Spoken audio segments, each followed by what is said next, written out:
আশ্বিন মাসে দুগ্গা এলো আইলো বাপের বাড়িতে, সোনায় মোড়া অলংকারে কলকা বাড়ির শাড়িতে।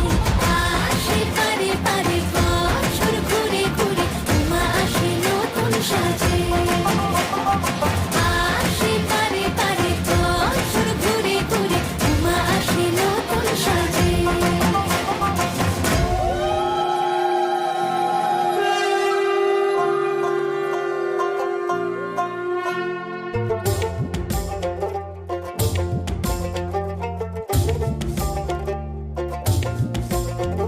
আর মন লাগে না কাজে, উৎসবের মাঝে নতুন জামার গন্ধ এলো শারদিয়া সাজে।